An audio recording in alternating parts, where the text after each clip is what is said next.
নতুন একটি ব্লগে সবাইকে স্বাগতম। টানা 7-8 দিনের বৃষ্টির পর প্রচণ্ড গরম পড়তেছে, তাই বন্ধুদের কল দিয়ে বললাম চল রিল্যাক্সের জন্য একটু বিজয় সিংদিঘিতে গিয়ে বসি। তারাও বলল ঠিক আছে, বসা যায়। সে উদ্দেশ্যে রওনা দিলাম। এই দিঘিটি ঢাকা চট্টগ্রাম মহাসড়কের ওই প্রান্তে হওয়ায় রিক্সা ক্রস করতে দেয় না, তাই ভেঙে ভেঙে যেতে হয়।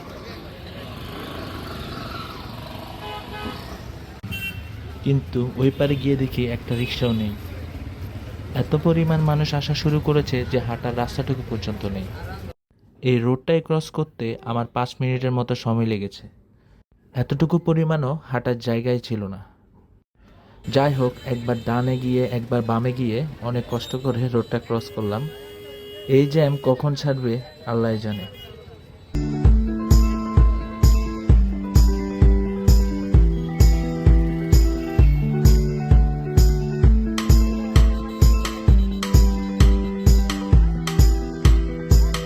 ডান পাশে যে ভবনটি দেখতে পাচ্ছেন, এটি হচ্ছে ফেনীর সার্কেট হাউস।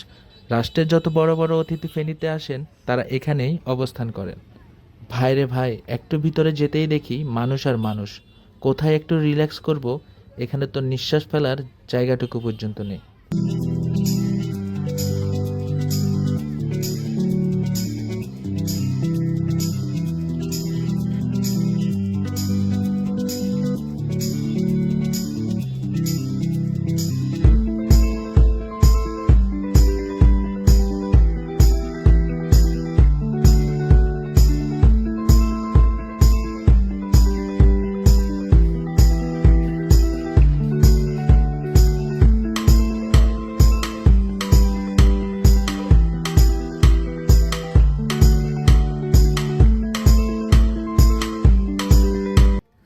ভাইরে ভাই, এত মানুষ দেখে রিল্যাক্স করার মুডটাই নষ্ট হয়ে গেল।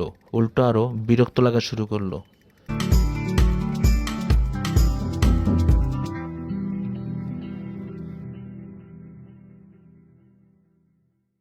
এত মানুষ দেখে বন্ধুদের বললাম চল অন্য কোথাও গিয়ে বসি।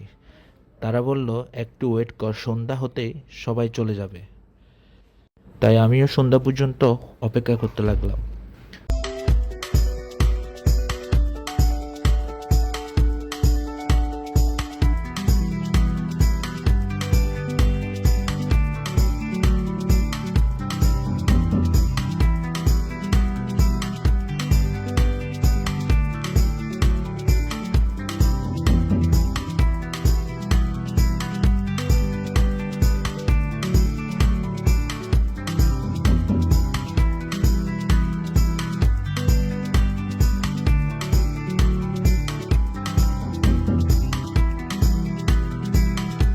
এ কি, সন্ধ্যা পেরিয়ে রাত 8টা হলেও যাওয়ার কোনো নাম নেই।